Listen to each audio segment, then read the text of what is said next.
Fran here with another layout for you. This one is kind of covering a few different things. This is my layout number 3 for Build a Page.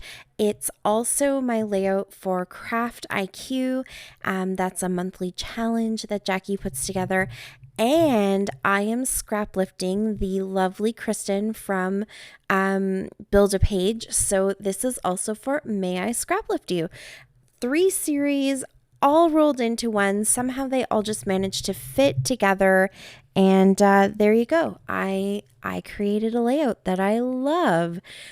So I'm kind of going through the Craft IQ challenges, or I guess layers in the challenge. So every day for 7 days, you get a layer and you have a couple options. You can take your layer and create with it if it's a layer that you can actually do something with, and then the next day you add a little bit more to the layout, and then the next day a little bit more, or you can wait and see what all of the layers are and then create your layout.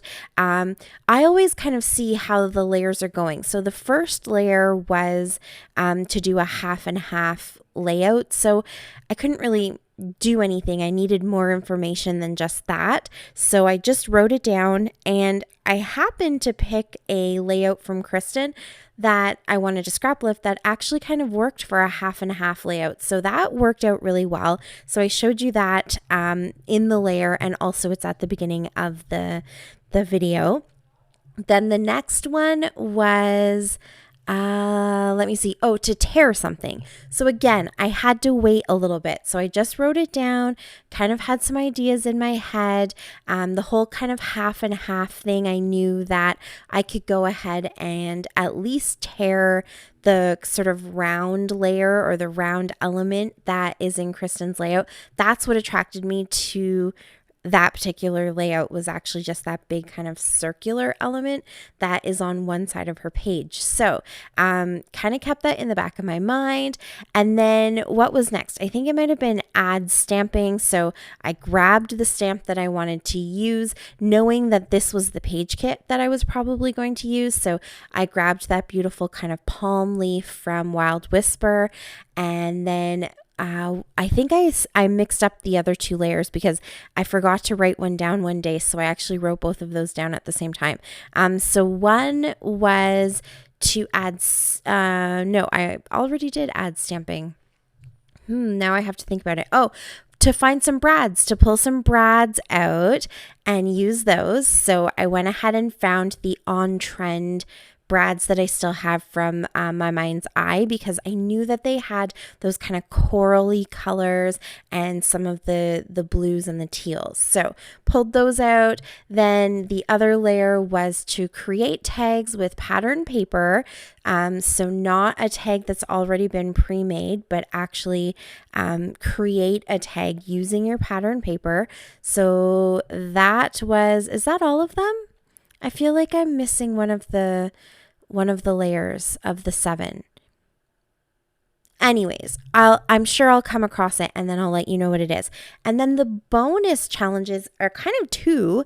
The bonus challenge was to use your stamping to stamp a border. So that's actually what you're going to see me doing right here. And then the other part of that bonus challenge was to have at least 3 layers behind your photo. So I end up getting all of these. I'm really happy with myself. Here I am stamping my border. So that is the challenge, kind of the one part, I guess you could say, of the bonus challenge. And also one of the layers was the stamping.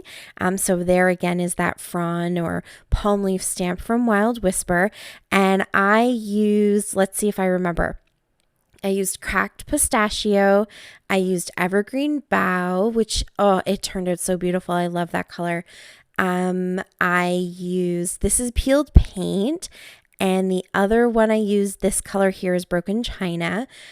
Just trying to get some of those colors that are in my KaezCraft papers. That is one of the page kits that I put together. So definitely go ahead and check out the videos that I have up where I was building my pages, because you'll get all the information for the papers that are in the kit and what they're all called. That other stamp set you saw, I feel like it's in the wrong packaging. Maybe it's the Jelly Bean Soup stamp, but I don't know why I feel like at some point I put this stamp set from someone else into that packaging.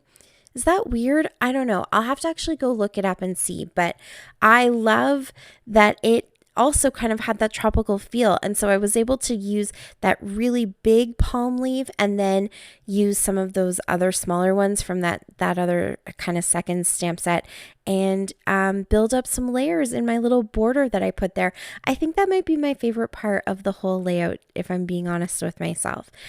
Okay, and then over on the other side, kind of creating the second half of my page, I used fossilized amber.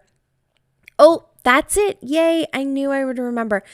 You have to add the color purple into your layout. That was maybe layer 6 or 7. So yeah, a little bit of a challenge because I probably wouldn't have used purple in this layout otherwise.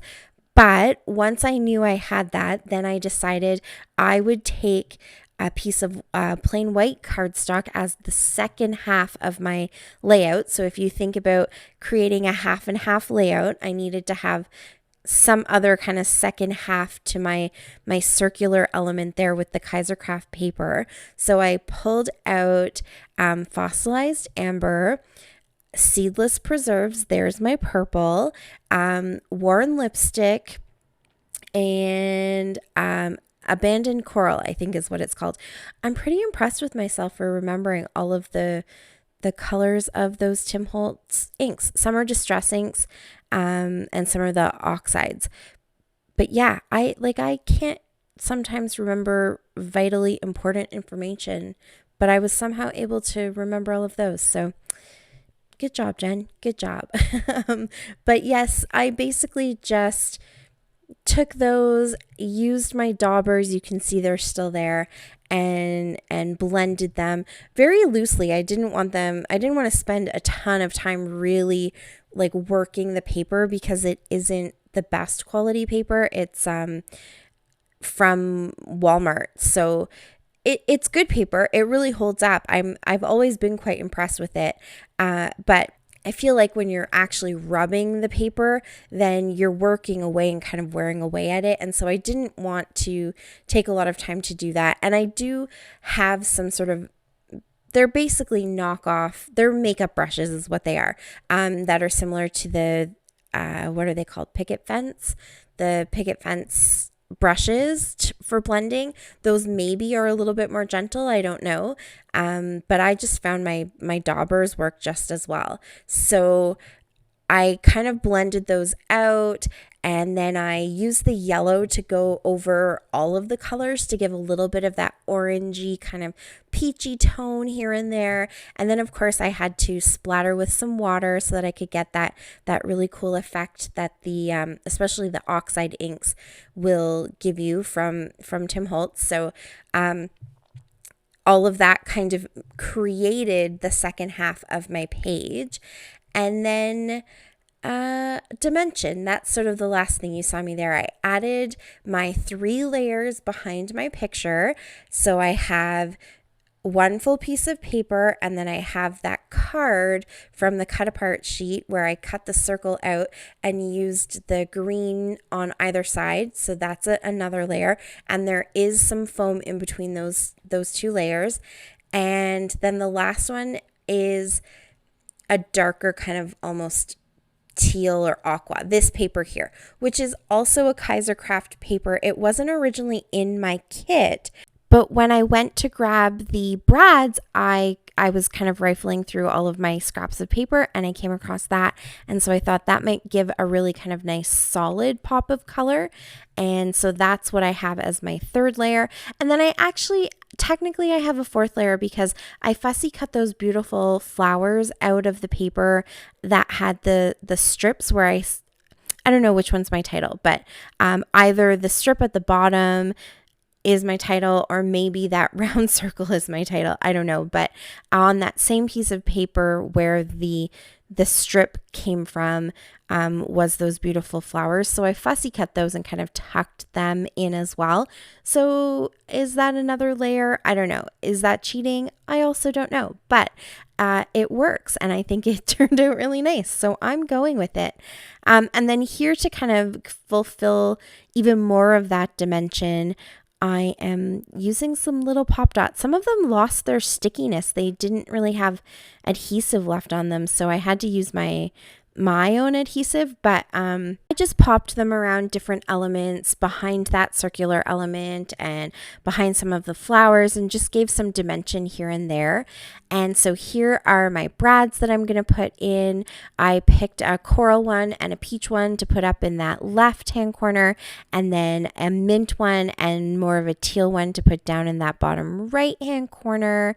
And what else? Okay, so checking it all off. I've got the half and half. I have dimension. I have torn elements. I have brads. I have the color purple. I have, what else did I need to have? Oh, I have stamping.